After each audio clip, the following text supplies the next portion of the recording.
Malaysia, Egypt united against forced displacement of Palestinians from Gaza. Judge extends ban on Musk team from US Treasury systems.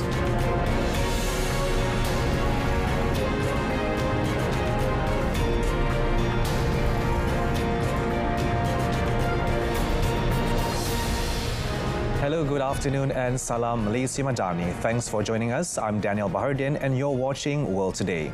Malaysia and Egypt share a firm stance in rejecting any attempt to force Palestinians out of Gaza, stressing that such actions would severely undermine efforts to establish an independent Palestinian state. Prime Minister Datuk Seri Anwar Ibrahim said he conveyed this position during a call with Egyptian President Abdel Fattah el-Sisi last night, where they discussed the latest humanitarian situation and efforts to rebuild Gaza. The Premier posted on his social media platform that Malaysia is committed to continue assisting the Palestinian people, particularly in humanitarian aid, medical support and reconstruction, while steadfastly backing their fight for justice. He also expressed his appreciation for President el-Sisi and the Egyptian government for their continued support in facilitating Malaysia's humanitarian and medical aid efforts for Palestinians affected by the brutal genocide committed by the Zionist Israeli regime. The two leaders also discussed bilateral relations and reaffirmed their commitment to strengthening Malaysia-Egypt cooperation in various sectors, including economy, investment, trade, education and culture. Israel confirmed that it had received the names of 3 Israelis to be freed by Hamas in exchange for Palestinian prisoners this weekend, after a crisis in the ceasefire threatened to plunge Gaza back into war. The Palestinian Prisoners Club Advocacy Group said that Israel in exchange would release 36 prisoners serving life sentences, with 24 of them expected to be deported, as well as 333 Gazans taken into custody during the war. Israel had warned Hamas that it must free 3 captives this weekend or face a return to war, after Hamas said it would pause releases after Israel's ongoing violations of the truce. The 19th January ceasefire has been under massive strain since US President Donald Trump proposed a takeover of the territory, under which the Gaza Strip's population of more than 2 million would be moved to Egypt or Jordan. Arab countries have come together to reject the plan, and Saudi Arabia will host the leaders of Egypt, Jordan, Qatar and the United Arab Emirates on Thursday for a summit on the issue. It was also reported that some of the Palestinian prisoners released from Israeli custody have required medical treatment, prompting the concern of the International Committee of the Red Cross, which has facilitated the exchanges. Meanwhile, the ceasefire has enabled some Gazans to go back to their ruined homes without fear of Israeli airstrikes, but they have returned to a severe water crisis. Drinking, cooking and washing are now a luxury in Gaza, 16 months after the start of the war between Israel and Hamas. Residents of the northern town of Beit Lahia said they now have to walk 16 kilometers in the hope of taking a shower in Gaza City. وجدنا دمارا هائلا حل بالمدينة، حيث تعمد الاحتلال تدمير كل مقومات الحياة بما تحمله المعنى من كلمة. ووجدنا أيضا في قطاع المياه، وأعلنا انهيار قطاع منظومة المياه في منطقة بيت لاهيا. وجدنا تدمير 15 بئر مياه رئيسي في داخل المدينة. هذه الآبار كان يعتمد عليها السكان بشكل كبير، والآن أصبحت أزمة كبيرة جدا في المياه في مدينة بيت لاهيا. Some Palestinians have dug wells in areas near the sea or rely on salty tap water from Gaza's only aquifer, contaminated with seawater and sewage. The Palestinian Water Authority estimates that it will cost $2.7 billion to repair the water and sanitation sectors. The Palestinian Water Authority said in a statement on its website that 208 out of the 306 wells had been knocked out of service during the war, and a further 39 were partially out of service. A bomb targeting a vehicle carrying coal miners in southwestern Pakistan killed at least 11 people and wounded 6 others. Local officials said the injured have been taken to the hospital for treatment. A doctor at the local hospital said 2 of the wounded were in critical condition. Eyewitnesses to the explosion describe how a car ahead of them crashed into a ditch and exploded, scattering injured people across the area. According to a paramilitary official, an improvised explosive device planted at the roadside detonated as a truck carrying coal miners passed by. The truck had brought the workers to a mine in the Harnai area of Balochistan province, where Pakistan is battling a separatist insurgency. So far, no group has claimed responsibility for the attack. The region's Deputy Commissioner, Hazrat Wali Agha, said 17 miners were in the truck when the bomb went off. Mineral-rich Balochistan, which borders Iran and Afghanistan, has been the scene of a decade-old insurgency by separatist ethnic Baloch groups. Militants also operate in the area. The top officials from the United States, Ukraine and Russia will meet next week in Saudi Arabia to discuss efforts to end the conflict between the two countries. The leaders of the countries involved will not attend the talks, but will send senior representatives to conduct the negotiations.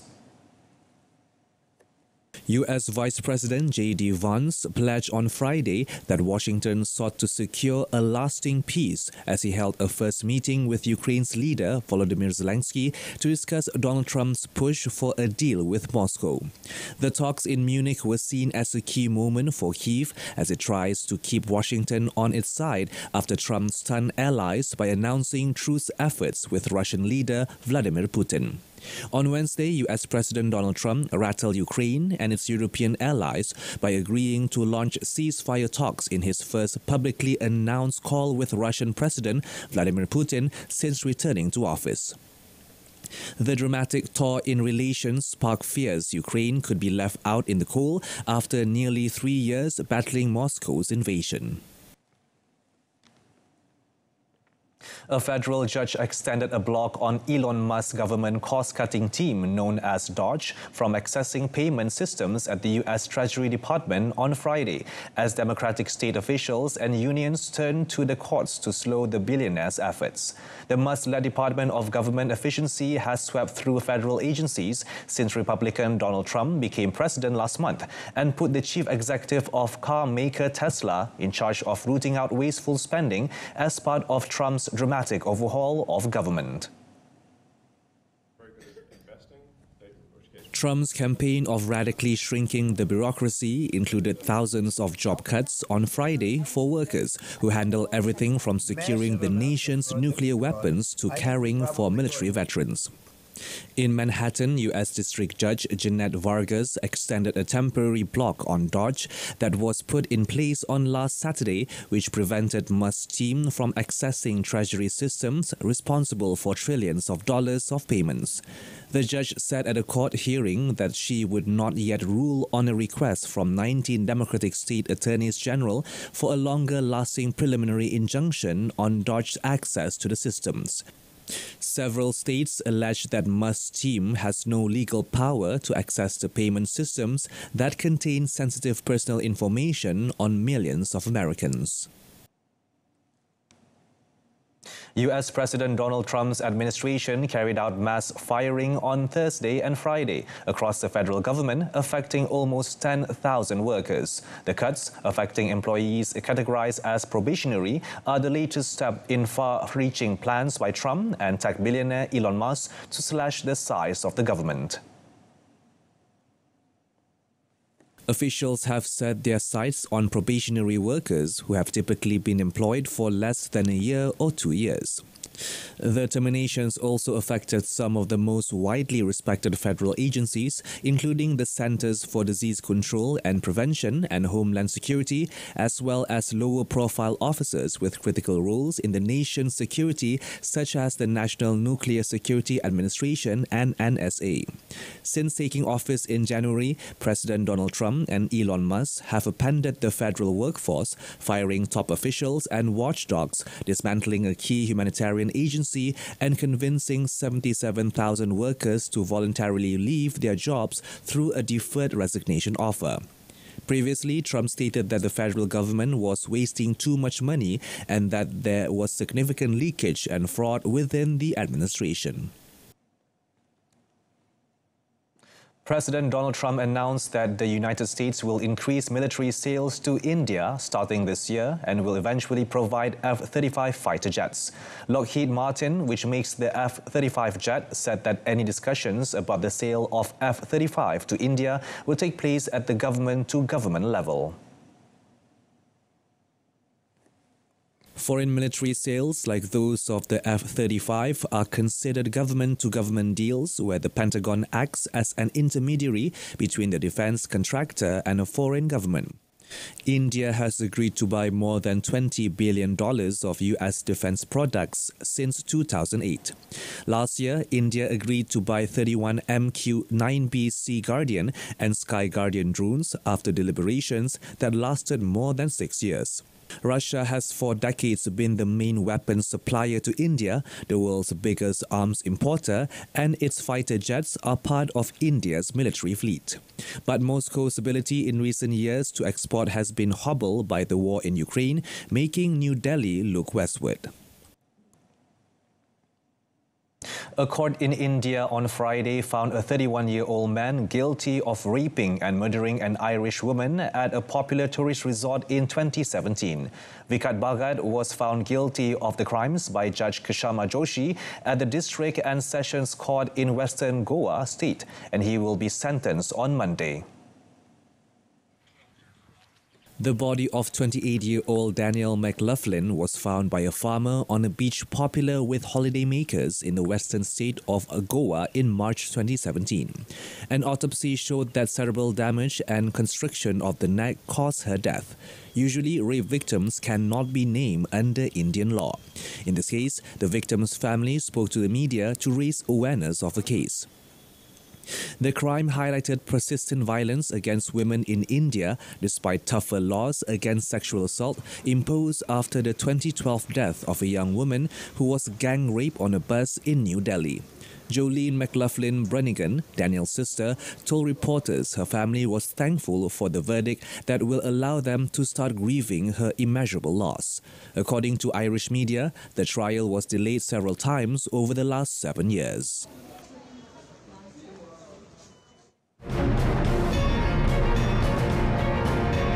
Up next, magnitude 6.0 earthquake strikes Ethiopia.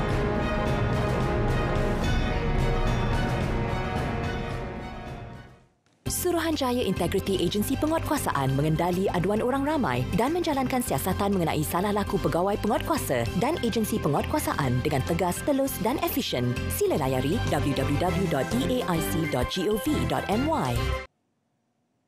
Malaysia welcomes Turkey's initiative to strengthen ties with Southeast Asia, particularly through its aspiration to become an ASEAN dialogue partner. Malaysia's ambassador to Turkey, Sazali Mustafa Kamal, praised Malaysia-Turkey relations, highlighting the progress from recent high-level engagements. Sazali noted that the state of relations between the two countries is at a very good level, saying that there have been many developments and understanding between the leaders and governments. He reiterated Malaysia's support for Turkey's effort to deepen engagement with ASEAN, adding that Turkey has aspired to be an ASEAN dialogue partner for quite some time. He said Turkey has engaged ASEAN countries through various activities and established embassies in all member states since becoming a sectoral dialogue partner in 2017. On business collaboration, Sazali encouraged partnerships with Turkish companies which have shown interest in joint ventures to tap into markets in Africa and West Asia. He also urged Malaysia's private sector to pursue strategic alliances with Turkish companies to foster innovation and access international markets. The Malaysian embassy in Bangkok is working closely with Thai authorities to verify the identities of 15 Malaysians rescued from job scam syndicates in Myanmar. In a media advisory on Friday, the Malaysian Foreign Ministry stated that all 261 individuals, including 15 Malaysians who have been saved, are currently housed at Fort Vachiraprakan military camp and will undergo screening under the National Referral Mechanism in Thailand before being repatriated to their respective home countries. The statement said once approval is obtained from Thai authorities, the Embassy of Malaysia will conduct a consular visit to provide the necessary assistance, including contacting their next of kin and facilitating their repatriation to Malaysia. The ministry will continue to work closely with the Thai authorities on the matter and remains committed to providing consular assistance to the affected Malaysians. On Wednesday, 15 Malaysians were among foreign victims of call center syndicates in Myawaddy, Myanmar, who were released by Myanmar authorities and sent to Thailand for deportation. Myanmar authorities rescued the victims from KK Park and Sui Koko, two border towns notorious for human trafficking activities, before transferring them to Thailand for further processing and eventual repatriation to their home countries. A magnitude 6.0 earthquake struck central Ethiopia on Friday. The United States Geological Survey said the earthquake struck near Ethiopia's largest and most populous region, Oromia, with a population of nearly 500,000. The European Mediterranean Seismological Center recorded the tremor was shallow at a depth of 10 kilometers. There were no immediate reports of damages or casualties from the earthquake.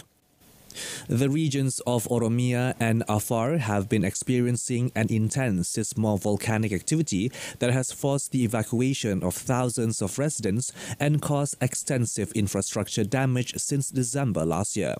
The quakes are believed to be linked to magma movement in the Fantel volcanic complex within the main Ethiopian rift. For the past few weeks, Afar and Oromia have been shaken by a multitude of minor quakes after a nearby volcano began showing signs of imminent eruption at the start of the year.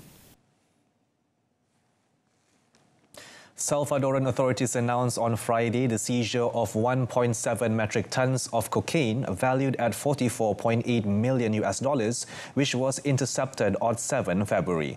According to a statement released by the Security Cabinet, the drug was seized by the National Navy's Naval Task Force Trident at 954 kilometers off southwest of Boca El Cordoncillo. Salvadoran authorities stated the drugs were being transported by 3 individuals who were detained and will face drug trafficking-related crimes. According to the Minister of National Defense, Vice Admiral Rene Francis Marino Monroy, 24.4 tons of different drugs have been seized in El Salvador in all of 2024 and the months up to 2025. El Salvador has recently achieved significant milestone in combating drug trafficking. On 27th January, authorities intercepted 2 fishing vessels off the coast, seizing 1.5 tons of cocaine valued at approximately $39 million. Bolivia Vice Civil Defense Minister Juan Carlos Calvi Montes announced on Friday the death toll due to intense rains in Bolivia since November last year has risen to 28. The rains have affected 8 of the country's 9 departments, about 83 municipalities in the state. So far, 27 municipalities have declared themselves in a state of emergency, of which 22 belong to La Paz, the department hardest hit by the climate. According to the government, the deaths were caused by floods in the departments of Chuquisaca, La Paz, Tarija, Chocabamba, Santa Cruz and Potosi. In addition, 4 people remain missing, 3 of them in the north of La Paz and 1 in the department of Chuquisaca. The National Meteorology and Hydrology Service predicted that the rains will persist in the coming weeks, with the possibility of extending until March and April.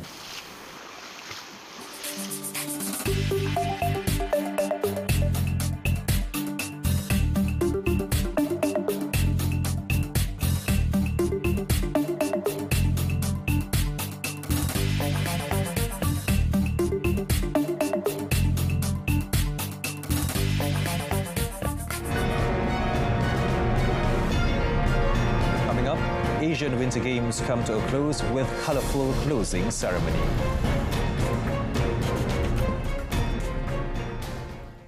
Kuala Lumpur City FC defeated Terengganu FC 2-1 at their own backyard to collect 3 valuable points in a Super League match at the Sultan Mizan Zainal Abidin Stadium in Kuala Nerus last night.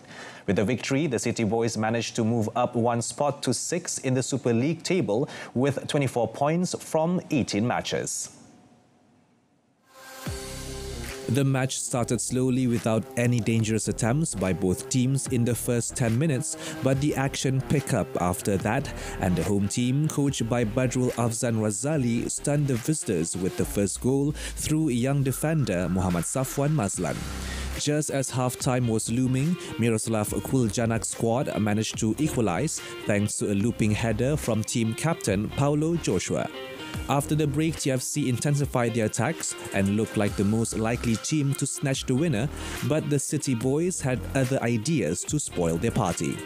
The deciding moment arrived in the 79th minute when Patrick Rechelt finished off a splendid move to give KL City FC all 3 points, but the visitors had to wait for some tense moments before the video assistant referee VAR awarded the goal, although the Lions had raised his flag for offside initially.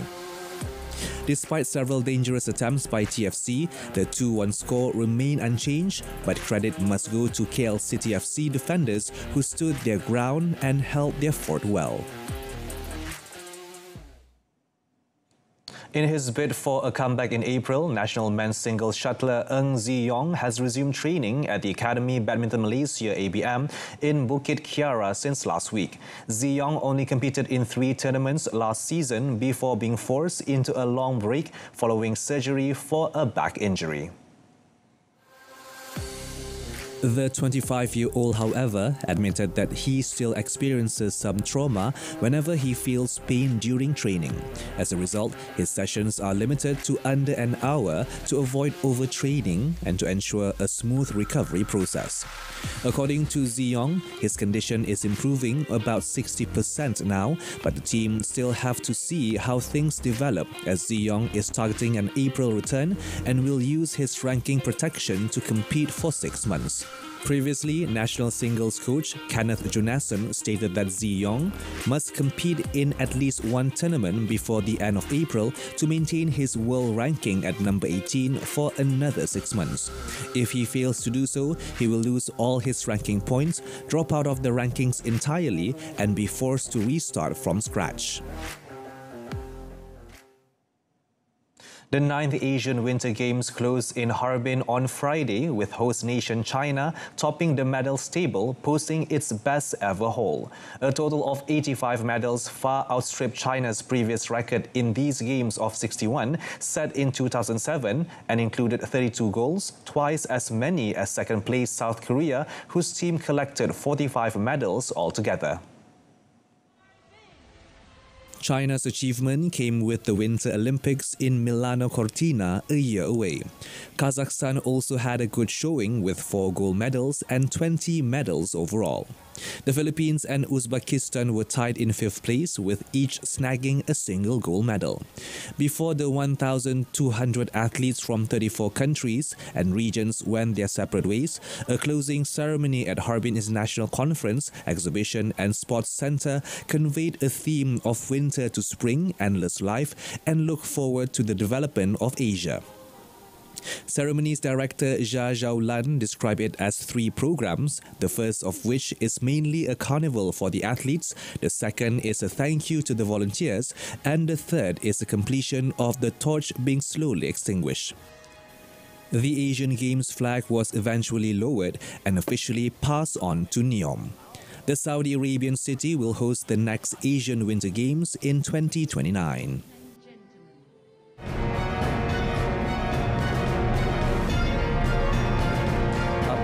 Balloon-filled Wonderland floats into Rome.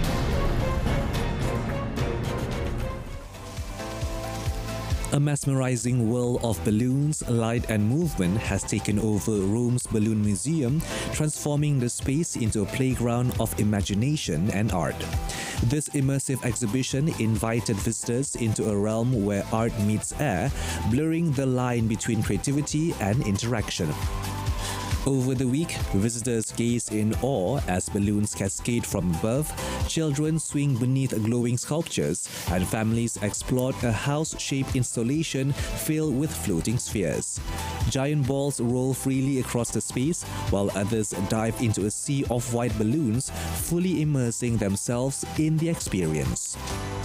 La mostra è molto divertente, sicuramente dimensioni molto particolari, quindi insolita, ed è bella perché ti dà un momento di spensieratezza e allo stesso tempo ti offre la possibilità di riflettere sui vari temi che i vari artisti hanno portato insieme alle opere, quindi non solo un momento di svago, di divertimento, quindi anche lasciarsi andare nella piscina è sicuramente un'esperienza da non perdere, però è anche un momento di riflessione. Designed to inspire wonder and playfulness, the exhibition welcomes visitors of all ages to explore, interact and dream. It will be open until 30th March.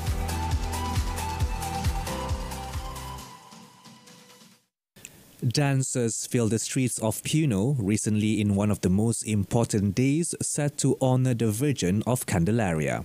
According to locals, over 40,000 dancers and musicians participated in the vibrant celebration that lasts several days.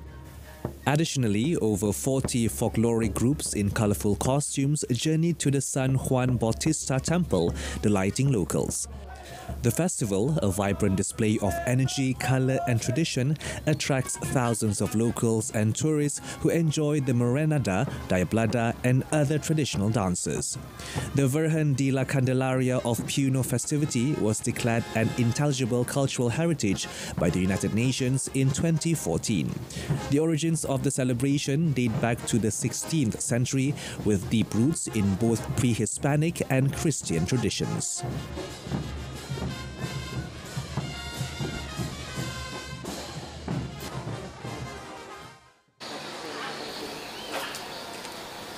Buin Zoo Biopark in Chile celebrated Valentine's Day by engaging its animals in special enrichment activities on Thursday. The zoo's veterinary team prepared heart-shaped snacks such as blood popsicles for lions and apple treats for giraffes to stimulate natural behaviors. According to Sebastian Silis, head of the veterinary department, these activities help keep animals active and enhance their well-being by promoting social interaction and mental stimulation. Uno dentro de los pilares del bienestar de nuestros animales, y también en estas fechas conmemorativas poder darle a nuestros visitantes un enfoque también con respecto a la fecha que están viviendo, y que cuando vengan al parque también vean que hay toda una puesta en escena con respecto a esta fecha. Visitors enjoyed observing these team activities, which were designed to align with the festive spirit of Valentine's Day.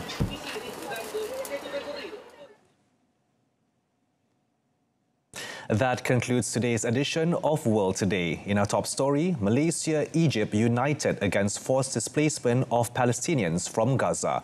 Till then, I'm Daniel Bahardin. From the river to the sea, Palestine will be free. Thank you for watching. Assalamualaikum. Salam Malaysia Madani.